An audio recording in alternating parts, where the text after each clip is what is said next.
Goedemiddag. Het reetriedersboek KNSB wil zo gauw als mogelijk duidelijkens hebben over al of geen ijsstadion Tielhof op het Heerenveen. Gebeurt dat net, dan wordt zo'n naar een ijsbaan in oors in het land. Er wordt intussen al goed 4 uur gepraat over de toekomst van het stadion. De politiek moet kiezen uit 3 scenario's. Renovatie van het bestaande ijsstadion, nijbouwen op het Joerduistige plak of nijbouwen bij Sportstad Heerenveen. Die laatste optie is tegelijk de juiste, 120 miljoen euro. De KNSB wil nou dat er voor 2014 een scheppe de groening giet, oors gaan ze mogelijk uit het Heerenveen-waai. Lietse Squallen met minder dan 50 leerlingen binnen net meer van deze tijd. Dat vindt onderwijsorganisatie 4, die het over 20 squallen in Noordwest-Friesland gaat. Voor Lietse Squallen is het dreig om de kwaliteit van het onderwijs op peil te houden.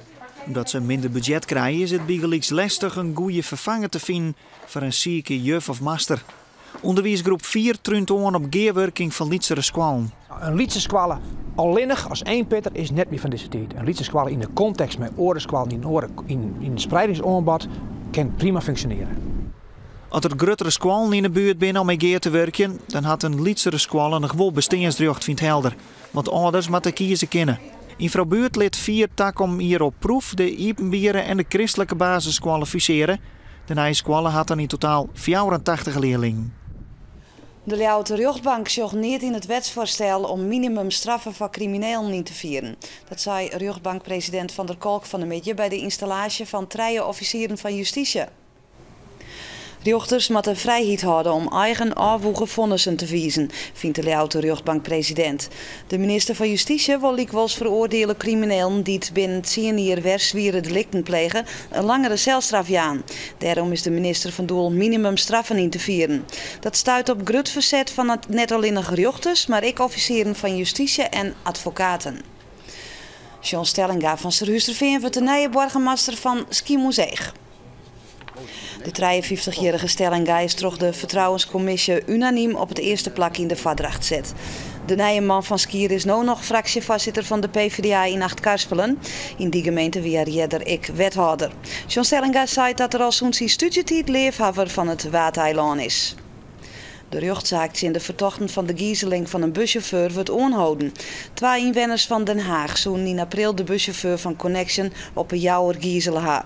Het Iepenbier-ministerie had de stikken te let naar de rechtbank en de verdediging gestuurd. Het IM jouwt de flaterta. De rechtbank vindt de gang van zaken spietig.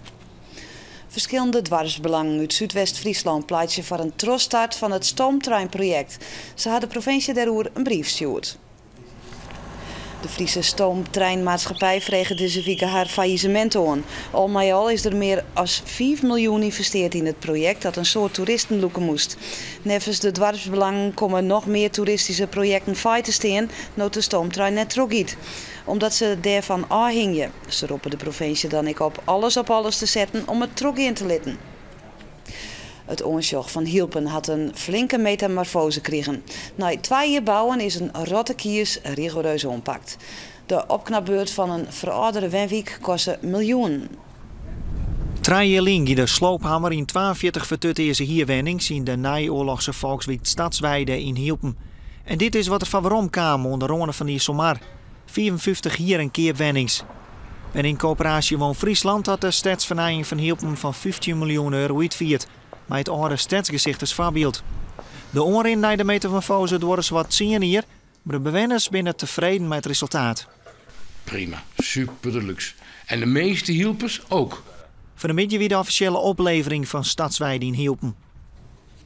Het waren nog joen en vannacht wordt het net koud. De temperatuur leidt om de 13 graden heen bij een wind uit het zuidoosten. Morgen eerst bewolking, later weer zinnen en 16 graden. S'nachts blijft het droog en wordt het nog 14 graden. En daarmee sluiten we het nijs in het kwartaal. Aanstom 6 uur ben we er weer met meer en oornijs. Graag gewoon dan.